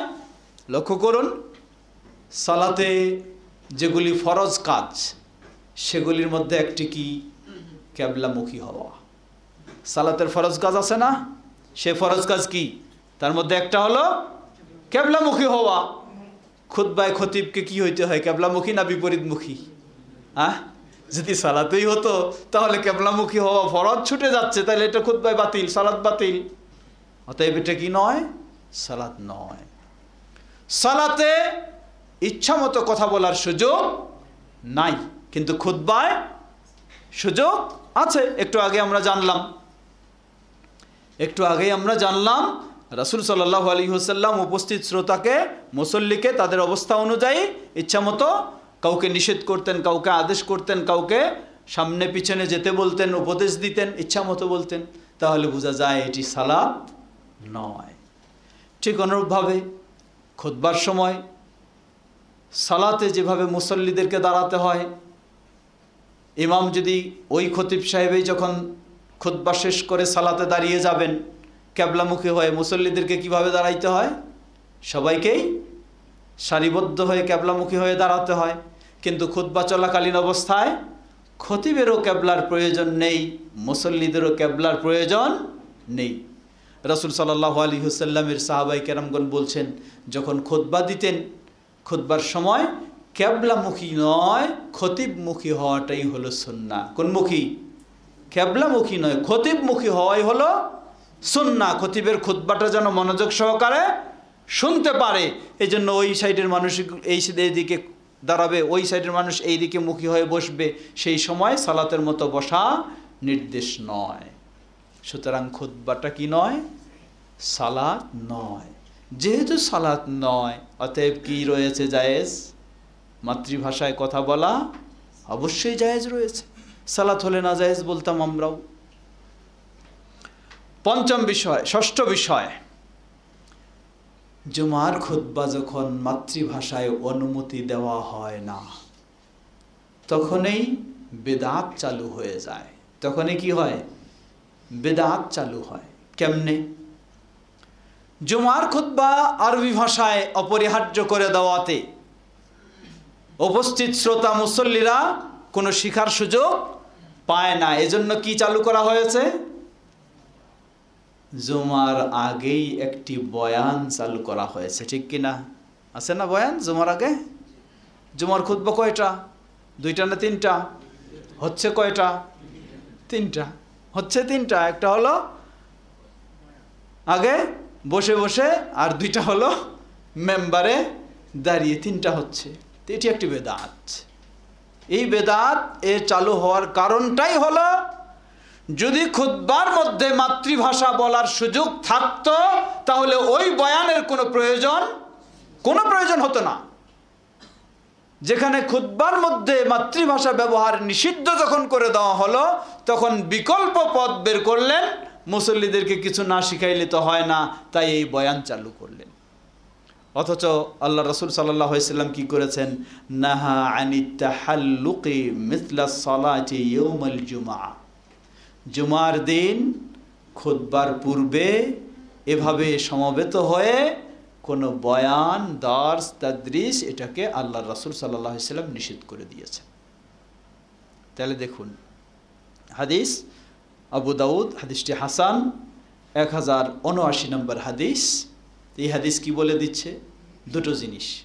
এক হলো, খুতবার পূর্বে কোনো এই ধরনের আলোচনা জুমার দিন চলবে না, যতই গুরুত্বপূর্ণ হোক কোনো চলবে না। কারণ খুতবাটাই হলো জুমার দিনের আলোচনা, খুতবাটাই হচ্ছে জুমার দিনের আলোচনা, সুতরাং আগে কোনো চলবে না। তাহলে যারা আজকে মাতৃভাষায় বৈধতা দিচ্ছেন না, আরবি ভাষায় খুতবা অপরিহার্য করে দিচ্ছেন অনারবদের জন্য, তারা এই কঠোরতার কারণে আরেকটি নিষিদ্ধ কাজে জড়িয়ে গেলেন। সেটা হলো প্রয়োজনে তারা একটা বয়ান চালু করলেন, যেই বয়ান সরাসরি আল্লাহ রাসূল সাল্লাল্লাহু আলাইহি ওয়াসাল্লাম নিষেধ করেছেন। এটাই হয়, সুন্নাহ যখন বর্জন করা হয় কি চালু হয়ে যায়? বেদাত চালু হয়ে যায়। আল্লাহ রাসূল সাল্লাল্লাহু আলাইহি ওয়াসাল্লামের খুতবার সুন্নাহ হলো উপস্থিত মুসল্লিদেরকে উপদেশ দেওয়া, দিন শিক্ষা দেওয়া, আর তারা যেই ভাষায় দিন শিক্ষা দিলে শিখবে, এই সুন্নাহ যখন বর্জন করা হয়েছে তখন এই আরেকটি বেদাত চালু করেছে তারা। তাই আমরা বলবো এটি চরম ধৃষ্টতা। রাসূল সাল্লাল্লাহু আলাইহি ওয়াসাল্লামের জুমার খুতবার সঠিক উদ্দেশ্যকে সঠিকভাবে না বুঝে এইভাবে একটি বেদাত চালু করে একটি অন্যায়, চরম অন্যায় কাজ করা হয়েছে। আল্লাহ হেদায়েত দান করুন। সপ্তম বিষয়, এখন আসুন, কোরআন সুন্নাহ তো বুঝলামই। বলা হয় ভক্তি যেখানে অন্ধ, কোরআন হাদিস সেখানে অচল। ভক্তি যেখানে অন্ধ, কোরআন হাদিস সেখানে অচল। আমি এই লোকটারই পছন্দ করি, সে যা বলে ওইটাই। কোরআন হাদিসে কি আছে বুঝি না, এই লোকটা আমার যা বলবে তাই মানব। আমি এই পীর সাহেবের মুরিদ, এই পীর সাহেব যা বলবে এটাই ইসলামের জিনিস, কিসের কোরআন আর হাদিস? অবস্থা হলো এই। এখন মাযহাবের বিষয়টাও শক্ত গোড়াপন্থী মাযহাবী যারা, তাদের কাছেও কিন্তু এইরকম। আমার মাযহাবে কি আছে এটাই হলো আসল বিষয়, কোরআন হাদিস কি আছে না এটা আমার জানার বিষয় না, আমার মাযহাবে কি আছে। আসুন আপনার মাযহাবে কি আছে এটা একটু জানার চেষ্টা করি। আপনি তো কোরআন হাদিস দিয়ে অনুমতি থাকলেও খুতবা মাতৃভাষায় অনুমতি দিচ্ছেন না, এখন আপনার মাযহাবে অনুমতি আছে কিনা একটু দেখিনি। মাযহাবের অনুমতি যদি দেখতে চাই আমরা, তাহলে এই বিষয়ে দেখা যায়, এই বিষয়ে অনেক গবেষণা হয়েছে। একটি ওয়েবসাইট রয়েছে, সেটি হচ্ছে সফহাতু মাশায়েখ ওয়া দুআত। সফহাতু মাশায়েখ ওয়া দুআত মানে আলেম ওলামাদেরই এই ওয়েবসাইট। এই ওয়েবসাইটে একটি বেশ বড় কলাম, মিন ফিকহিল গুরবা আল খুতবাতু বিগাইরিল আরাবিয়্যা, এই শিরোনাম দিয়ে গবেষক তিনি বেশ অনেক বর্ণনা নিয়ে এসেছেন। খুব শর্টকাটে আমি বলছি। তিনি বলছেন লা ইউশাক্কাল আল আরাবু ইল্লা মা নিসবাতুহু 20% মিন আদাদিল মুসলিমিন। তিনি বলছেন যে আরবি ভাষায় খুতবা অপরিহার্য করতে চাই, যদি একটু চিন্তা করে দেখি তাহলে মুসলিম, গোটা বিশ্বে মুসলিমদের সংখ্যা 20% হয়তো আরবি পাওয়া যাবে না। এর মানে 20% যদি পাওয়া যায় আরবি, তাহলে 80% কি অনারবি। এটা হলো মুসলিমদের সংখ্যা, এটা আপনার এড়িয়ে যাওয়ার কোনো সুযোগ নেই। তাহলে 80%ই অনারবি। وبالتالي يعتبر المسلمون غير العرب هم الأكثرية في العالم। সেই দৃষ্টিকোণ থেকে আরও যদি লক্ষ্য করি, দেখা যায় যে বিশ্বব্যাপী মুসলিম অনারবেরাই হচ্ছে সবচেয়ে বেশি, আরবরাই হলো কম। أضف إلى أن العديد من غير العرب يدخلون الإسلام يوميا وبأعداد كبيرة। আরও লক্ষ্য করুন, প্রতিদিন ইসলামে প্রবেশ করছে শুধু আরবরাই নাকি? হ্যাঁ, অনারব যে কিছুই জানে না, কোরআন জানেন না, হাদিস জানেন না, আরবি জানেন না, কিছুই জানে না, আলহামদুলিল্লাহ প্রতিদিন হাজার হাজার লক্ষ লক্ষ মানুষ গোটা বিশ্বব্যাপী ইসলামে প্রবেশ করছে। এই লোকদেরকে কি শিক্ষা দিবেন? في ظل وضع تراجع فيه العرب كثيرا عن قيادة وريادة العالم وبتراجعهم تراجع الاهتمام بلغتهم بشكل عالمي। গোটা বিশ্বের যদি যারা নেতৃত্ব দিচ্ছে মুসলিম বিশ্বে, অধিকাংশই তো আরব। হ্যাঁ, মুসলিম বিশ্বে নেতৃত্ব দিচ্ছে অধিকাংশই আরব না? কি অধিকাংশ? অনারব। তাহলে সাধারণ হলো অধিকাংশ অনারব, যারা নেতৃত্ব দিচ্ছে তারাও হলে অধিকাংশ অনারব। যদি এই সব কিছু হয়ে থাকে, এখন বলতেছেন ফাহাল ইয়ালজিমু আন তাকুনা খুতবাতুল জুমআতি বিন্নিসবাতি লিগাইরিল আরাবি বিল লুগা আল আরাবিয়্যা। অনারবদের সংখ্যা যদি শাসক ও সাধারণ মানুষের এই পরিমাণে হয়, এরপরেও কি জুমার খুতবাটা আরবিতে দেওয়া অপরিহার্য হবে? লেখক একটা প্রশ্ন রাখছেন, এরপরেও কি এটা হবে? কি জবাব হয়? হইতে পারে না, কারণ যেহেতু অধিকাংশই হলো অনারব, তাই তাদেরকে ইসলাম শিক্ষা দিতে হলে খুতবার মাধ্যমে তাদের মাতৃভাষায় শিক্ষা দিতে হবে। অতএব বোঝা যায় এটি অপরিহার্য নয়, এটি প্রয়োজনেই বলে দিচ্ছে যে অপরিহার্য নয়। এরপরে লেখক বলছেন ইনকাসামাল উলামা ফি হাযিহিল মাসআলা ইলা সালাসাতি মাযাহিব। আলেম ওলামাদের দিকে লক্ষ্য করলে দেখা যায় তারা 3 গ্রুপে বিভক্ত হয়েছেন এই বিষয়ে। আল মাযহাব আল আউয়াল আন্নাহু তুশতারাতু আল খুতবা বিল আরাবিয়্যাতি ওয়া লা তাসিহহু বিগাইরিহা। প্রথম মত হলো জুমার খুতবা আরবি ভাষাই হতে হবে, অন্য কোনো ভাষায় জায়েজ হবে না, শুদ্ধ হবে না। এটি হলো একটি মত। এটি কার মত?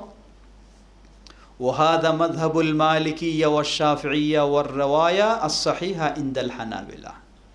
এই মত যে জুমার খুতবা আরবি ছাড়া অন্য কিছু হবে না, আরবি ভাষায় হওয়াটাই হলো শর্ত, এটি হলো মালিকি মাযহাবে, শাফি মাযহাবে এবং হাম্বলি মাযহাবের একমতে। এর মানে কোন মাযহাবে নাই? হ্যাঁ, এর মানে হানাফি মাযহাবে জুমার খুতবা আরবি ভাষায় হওয়া শর্ত, অন্য কিছু হলে চলবে না, এই কথা হানাফি মাযহাবে নাই। এর মানে অন্য কিছু হলে চলবে, আরবি হওয়া শর্ত নয়। দ্বিতীয় মতটা আসুন, আল মাযহাব আস-সানি আন্নাহু ইউস্তাহাব আল খুতবা বিল আরাবিয়্যাতি ওয়া ইয়াসিহহু বিগাইরিহা। দ্বিতীয় মতটি হলো আরবি ভাষায় খুতবা দেওয়াটা হলো মুস্তাহাব, কিন্তু অন্য ভাষায় বৈধ রয়েছে। আরবি ভাষায় খুতবা দেওয়াটা মুস্তাহাব, ভালো, আর অন্য ভাষাতেও হলে সেটি বৈধ। এটি মত কাদের? ওয়াহাদা কাউলু আবি হানিফা ওয়াল মু'তামাদ ইনদাল হানাফিয়্যা। গবেষক বলছেন যে এটা হলো ইমাম আবু হানিফা রাহিমাহুল্লাহর কথা, যে আরবি ভাষায় দেওয়াটা মুস্তাহাব কিন্তু অন্য ভাষায় সহিহ, বৈধ। এবং এটাই হানাফি মাযহাবের মূল বিষয়, এটাই হলো হানাফি মাযহাবের মূল বিষয়। ওয়া কাউলুন ইনদা শাফিঈয়্যা, শাফি মাযহাবের এটা একটি মত রয়েছে। ওয়া রিওয়ায়াতুন ইনদাল হানাবিলা, হাম্বলি মাযহাবের একটি মত রয়েছে। তাহলে বুঝলাম আমরা সবচেয়ে শক্ত হচ্ছে মালিকি মাযহাবের কোনো ছাড় নাই আরবি ছাড়া, অতঃপর শাফি মাযহাব, অতঃপর হাম্বলি মাযহাব, অতঃপর ছাড় রয়েছে কোন মাযহাবে? হানাফি মাযহাব। এখন ভক্তি যার কাছে অন্ধ, কোরআন হাদিস তার কাছে অচল, মাযহাব ছাড়া কিছুই বুঝবে না, এখন যদি মাযহাবেও যাই তাহলে মাযহাবেও তো বলে দিচ্ছে কোরআন হাদিস যাই বলেছে, কি বলেন ঠিক কিনা? মাযহাবও বলে দিচ্ছে হানাফি মাযহাব যে অবশ্যই জায়েজ রয়েছে অনারবি ভাষায় খুতবা দেওয়া। এমনকি ইমাম আবু হানিফা রাহিমাহুল্লাহর নিকট যেটি সুপ্রসিদ্ধ কথা, তা হলো সূরা ফাতিহাও যদি কেউ ভিন্ন ভাষায়ও, ফার্সি ভাষায়ও বলে তাহলেও তার সালাত হয়ে যাবে। আজীব কথা। ইমাম আবু হানিফা রাহিমাহুল্লাহর ফতোয়া যদি এই হয় সূরা ফাতিহা সালাতে হলো অপরিহার্য বিষয়, সেটি যদি ফার্সি ভাষায় সূরা ফাতিহাটা পাঠ করে, ফার্সি ভাষায় মানে কি যে কোনো ভাষায়, আরবি ছাড়া অন্য ভাষায়, তাহলেও যদি সালাত শুদ্ধ হয় আর জুমার খুতবা শুদ্ধ হবে না আরবি ভাষা ছাড়া, এর চেয়ে আর মূর্খতা কি বলা যেতে পারে? তাই ইমাম আবু হানিফা রাহিমাহুল্লাহর নিকট মাতৃভাষায় খুতবা অবশ্যই বৈধ, প্রয়োজন হলেও না প্রয়োজন হলেও বৈধ রয়েছে। তৃতীয় মত, আল মাযহাব আস-সালিস আন্নাহা লা তাসিহহু বিগাইরিল আরাবিয়্যা ওয়া তাসিহহু লিল হাজা। প্রয়োজন দেখা দিলে অন্য ভাষায় জায়েজ রয়েছে, প্রয়োজন না দেখা দিলে অন্য ভাষায় জায়েজ নয়, আরবিতেই হতে হবে। এই মতটি কার কাছে? এটি শাফি মাযহাবের একটি মত, হাম্বলি মাযহাবেরও এই মত। ওয়া কাউলুস সাহিবাইনি মিনাল হানাফিয়া, হানাফি মাযহাবের ইমাম আবু ইউসুফ এবং ইমাম মুহাম্মদ বিন হাসান আশ-শাইবানি রাহিমাহুল্লাহ তাদের মত। তাহলে হানাফি মাযহাবের মূল ইমাম হলেন তিনজন। কয়জন? তিনজন। একজন হলেন ইমাম আবু হানিফা রাহিমাহুল্লাহ, যিনি ইমাম আজম তাদের কাছে সেই মাযহাবে, ইমাম আবু হানিফা রাহিমাহুল্লাহ। ইমাম আবু হানিফা রাহিমাহুল্লাহর মত হলো প্রয়োজন আর অপ্রয়োজন বুঝি না সর্বাবস্থায় আরবি ভাষা ছাড়া অনারবি ভাষায় খুতবা জায়েজ রয়েছে, তবে আরবি ভাষায় হওয়াটা ভালো। আর দ্বিতীয় দুইজন হলো ইমাম আবু ইউসুফ রাহিমাহুল্লাহ এবং ইমাম মুহাম্মদ বিন হাসান আশ-শাইবানি রাহিমাহুল্লাহ। তাদের নিকট যদি প্রয়োজন দেখা দেয় তাহলে অনারবি ভাষায় খুতবা দেওয়া জায়েজ রয়েছে, যদি প্রয়োজন দেখা দেয়। তাহলে এইসব বাঙালি মানুষের জন্য প্রয়োজন আছে কি না? অবশ্যই প্রয়োজন আছে। প্রয়োজনের জন্য আপনি বেদাত চালু করলেন তৃতীয় খুতবা, তাহলে প্রয়োজন নাই কেন? অবশ্যই প্রয়োজন। এই প্রয়োজন মেটানোর জন্য আপনি বাংলা বয়ান আর একটা বসে বসে চালু করলেন। সুতরাং মাযহাবি ফতোয়া যদি আমরা নিতে যাই তাহলেও অবশ্যই মাতৃভাষায় জুমআ ও ঈদের খুতবা দেওয়া শরীয়ত সম্মত, এতে কোনো সন্দেহের সুযোগ নেই। আল্লাহু তাআলা আ'লাম। এখন আসুন, মাযহাবি ফতোয়া আমরা জানলাম। অষ্টম বিষয়, সমকালীন বিশ্ববরেণ্য আলিমদের ফতোয়া। সমকালীন বিশ্ববরেণ্য আলিম যারা রয়েছেন তাদের ফতোয়া কি? সমকালীন বিশ্ববরেণ্য আলিম যারা রয়েছেন তাদের মধ্যে হচ্ছেন, উদাহরণস্বরূপ ধরে নেন প্রসিদ্ধ আলেম মুহাম্মদ বিন সালেহ আল উসাইমিন, শেখ ইবনে উসাইমিন রাহিমাহুল্লাহ। শেখ ইবনে, তার চেয়ে আরও বড় হচ্ছেন শেখ ইবনে বাজ রাহিমাহুল্লাহ। শেখ ইবনে উসাইমিন রাহিমাহুল্লাহ এবং শেখ ইবনে বাজ রাহিমাহুল্লাহ প্রয়োজন অনুযায়ী আনারবি ভাষায় খুতবা দেওয়া জায়েজের ফতোয়া শেখ ইবনে বাজ রাহিমাহুল্লাহ দিয়েছেন। শেখ ইবনে উসাইমিন রাহিমাহুল্লাহ তিনি আরও শক্ত করে বলেছেন। তাকে যখন জিজ্ঞাসা করা হয় আনারবি ভাষায় খুতবা দেওয়ার হুকুম কি, তিনি জবাবে বলেন যে আস-সাহিহু ফি হাযিহিল মাসআলা আন্নাহু ইয়াজুজু লিখাতিবিল জুমআতি আন ইয়াখতুবা বিল লিসান আল্লাযী লা ইয়াফহামু আল হাযিরুনা গায়রাহু।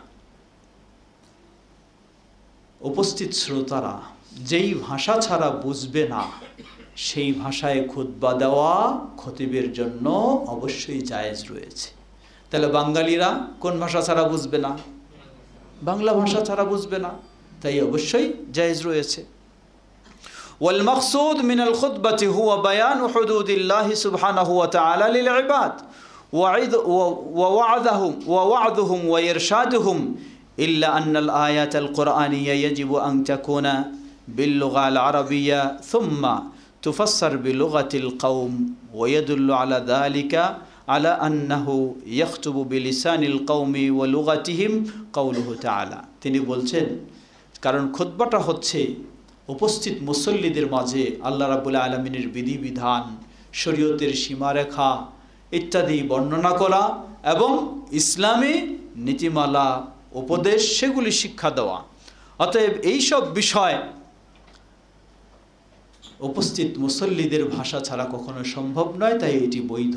তবে কোরআনের আয়াত যখন পাঠ করবে সেগুলি অবশ্যই আরবি ভাষায় পাঠ করবে, অতঃপর সেটা নিজের ভাষায় ব্যাখ্যা করে দিবে। কোরআনের আয়াতগুলি আরবি ভাষায় পাঠ করবে, পাঠ করে সেটি নিজের ভাষায় বর্ণনা করে দিবে। তিনি বলছেন যে এই মর্মে দলিল হলো আমরা যে আয়াতটি শুরুতেই পড়েছিলাম, আল্লাহ বলছেন ওমা আরসালনা মির রাসূলিন ইল্লা বিলিসানি কওমি লিইউবাইয়িনা লাহুম। আল্লাহ বলছেন আমি যত রাসূল প্রেরণ করেছি সবগুলি সেই কওমের ভাষা অনুযায়ী প্রেরণ করেছি যাতে তাদের কাছে তাদের দ্বীন বর্ণনা দিতে পারে। শেখ ইবনে বাজ রাহিমাহুল্লাহ, শেখ ইবনে উসাইমিন রাহিমাহুল্লাহ, শেখ আলবানী রাহিমাহুল্লাহ। শেখ আলবানী রাহিমাহুল্লাহর ফতোয়া, তিনিও আরবি ভাষায় খুতবা দেওয়ার গুরুত্ব দিয়েছেন। অতঃপর তিনি বলেন, ولكن لا ينبغي أن يخفى على أحد بأن هذا الخطيب العربي أو الأعجمي المستعرب إذا خطب في قومه العظم باللغة العربية وهم بعد حديثي العهد بها فسوف لا يفهمون منه شيئا ولذلك فلا بد من الجمع بين المصلحتين مصلحة إلقاء الخطبة العربية كوسيلة لتعليم هؤلاء القوم لغة القرآن والمصلحة الأخرى ترجمة هذه الخطبة إلى لغتهم ليفهموها ومن أجل ذلك قال الله عز وجل শেখ আলবানী রাহিমাহুল্লাহ বলছেন, আরবি ভাষা হলো কোরআনের ভাষা, হাদিসের ভাষা।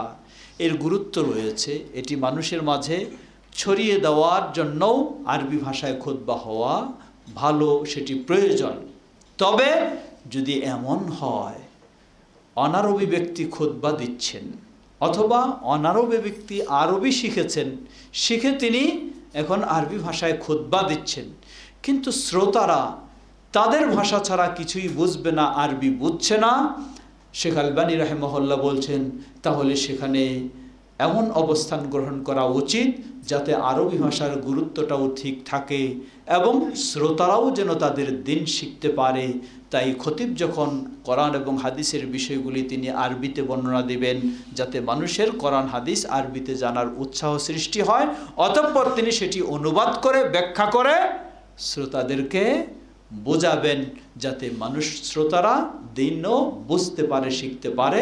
এবং তিনিও বলছেন যে এই বিষয়ে স্বয়ং আল্লাহই বলেছেন, ওমা আরসালনা মির রাসূলিন ইল্লা বিলিসানি কওমিহি লিয়ুবাইয়িনা লাহুম, যে আয়াতটি আগে শেখ ইবনে উসাইমিন রাহিমাহুল্লাহ দলিল হিসাবে পেশ করেছেন একই।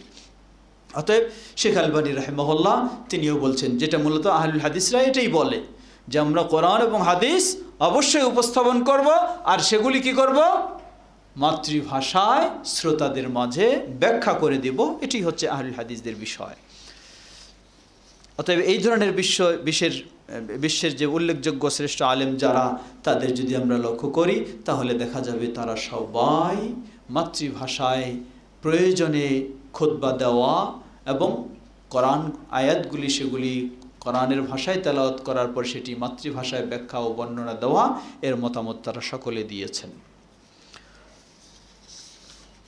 নবম বিষয়, এখানে অনেক ফতোয়া আমার কাছে সংগ্রহ ছিল, সেগুলি সম্ভব হবে না। ইনশাআল্লাহ এই বিষয়গুলি আমাদের একটি বই আকারে প্রকাশ হবে, যেটি সকলের জন্য সহযোগিতা হবে এবং কাজে লাগবে ইনশাআল্লাহ। তাই এই ক্ষেত্রে গবেষকগণ তারা বলছেন, ইন্না খুতবাতাল জুমআ বিল লুগা আল আরাবিয়া কানাত হিয়া আস-সাইদা ওয়া হিয়া আল আসল। জুমার খুতবা আরবি ভাষায় হবে, এটি হলো আসল বিষয়, এতে কোনো সন্দেহ নেই।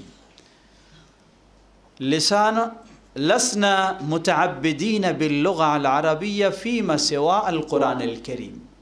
দ্বিতীয় বিষয় হলো কোরআন ছাড়া অন্য কোনো জায়গায় আরবি ভাষাকে বহাল রাখতে হবে এমনটি আমরা ইবাদতের জন্য নির্দেশিত হইনি। অর্থাৎ কোরআন পাঠ করলে সেটি কি ভাষায় পাঠ করতে হবে, আরবি ভাষাতেই করতে হবে, অন্য ভাষায় নয়। অতঃপর এটি ব্যাখ্যা দিবে মাতৃভাষায়। ইন্নাল হাদাফা মিন খুতবাতিল জুমআতি হুয়া মাউইদাতুন নাস ওয়া তা'লিমিহিম উমুর দীনিহিম ওয়া বিআইয়ি লুগাতিন কানাত। খুতবার মূল উদ্দেশ্য হচ্ছে উপস্থিত শ্রোতাদেরকে দিন শিক্ষা দেওয়া, সুতরাং সেটি যে ভাষাই হোক তাতে বৈধ হবে, অসুবিধা নেই।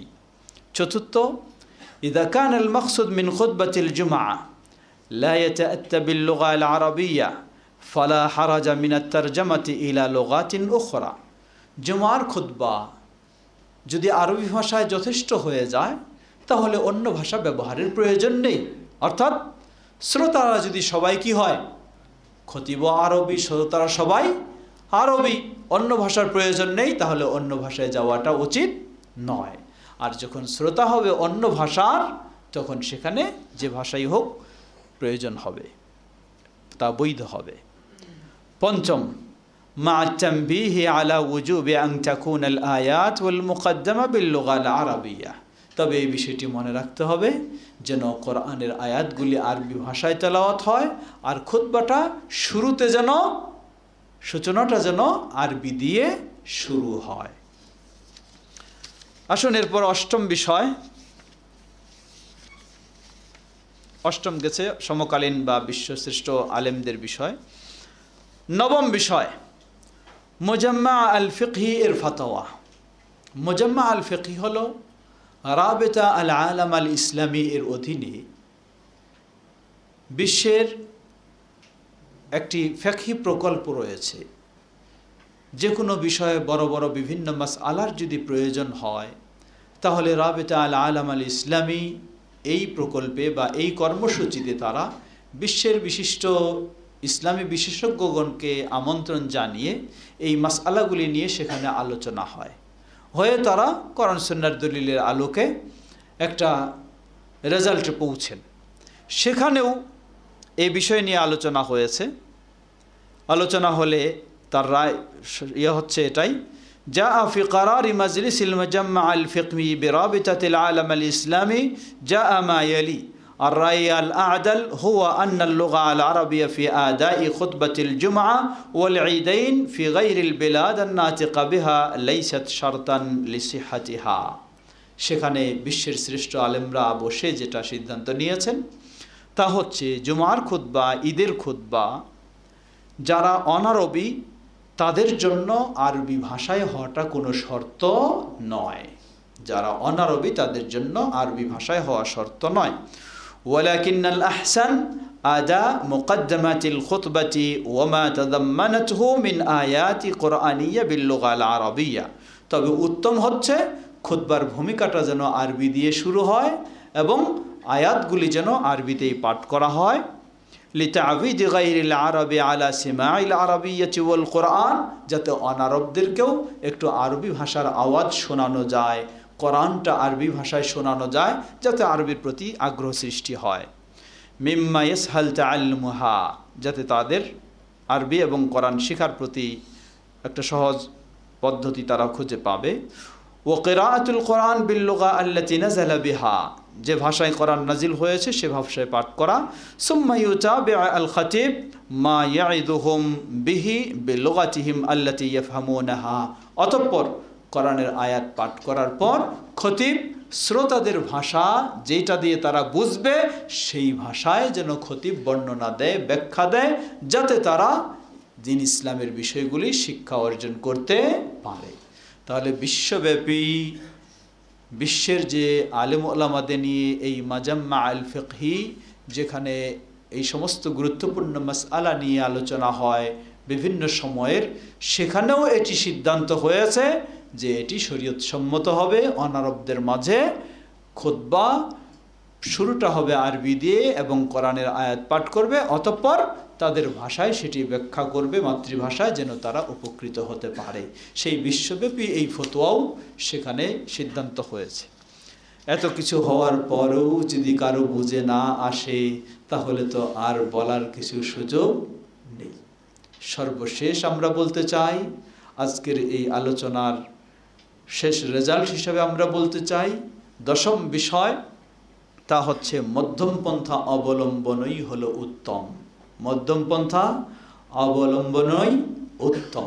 কেউ যদি বলে অনারবদের মাঝেও আরবি ছাড়া খুতবা চলবে না, এটি চরমপন্থা, এক প্রকার বাড়াবাড়ির পন্থা, কঠোরতার পন্থা। আবার কেউ যদি বলে যে খুতবাটা গোটাটাই শুরু থেকে শেষ পর্যন্ত মাতৃভাষায় শুধু দিব, কোনো আরবি নিয়ে আসবো না, আমরা বলবো এটাও ভুল, কখনো সঠিক নয়। তাই মধ্যম পন্থা হচ্ছে শুরু হবে আরবি দিয়ে, ইন্নাল হামদুলিল্লাহি নাহমাদুহু ওয়া নাস্তাঈনুহু, এই দিয়ে শুরু হবে। অতঃপর কোরআন এবং হাদিস আরবি ভাষায় উপস্থাপন করবে এবং মানুষকে শিক্ষা দেওয়ার জন্য সেগুলি নিজের ভাষায় মাতৃভাষায় অনুবাদ করে ও ব্যাখ্যা করে দেবে। এটি হচ্ছে মধ্যমপন্থা। ইসলামের বৈশিষ্ট্যই হচ্ছে মধ্যমপন্থী ইসলাম। নবী মুহাম্মদ সাল্লাল্লাহু আলাইহি ওয়াসাল্লামের উম্মাও হলো মধ্যমপন্থী। তাই আমরা আহলুল হাদিস যারা, বাংলাদেশ জমঈয়তে আহলে হাদিসেরও ফতোয়া হলো এটাই, আহলুল হাদিসদেরও ফতোয়া হলো এটাই, যাতে খুতবার উদ্দেশ্য লক্ষ্য সফল হয় সেজন্য আমরা মাতৃভাষায় খুতবা দেওয়া অবশ্যই বৈধ, এবং যেন খুতবার গুরুত্বটাও ঠিক থাকে। তাই ভূমিকা ও কোরআনের আয়াত এবং হাদিসগুলি সেগুলি আরবি ভাষায় উপস্থাপন করা, অতঃপর মাতৃভাষায় সেগুলি ব্যাখ্যা করে দেওয়ার মাধ্যমে উপস্থিত শ্রোতা মুসল্লিদেরকে উপকৃত করা, এটি হচ্ছে সঠিক বলে আমরা মনে করি। ওয়াল্লাহু তাআলা আ'লাম। আজকে তাহলে আমরা এখানেই শেষ করতে চাই আলোচনা। এরপর সামান্য কোনো জিজ্ঞাসার বিষয় থাকলে সেগুলি আমরা আসতে পারি। যদি আজকের আলোচনাকে কেন্দ্র করে কোনো জিজ্ঞাসা থেকে থাকে সেটি কেউ বলতে পারেন।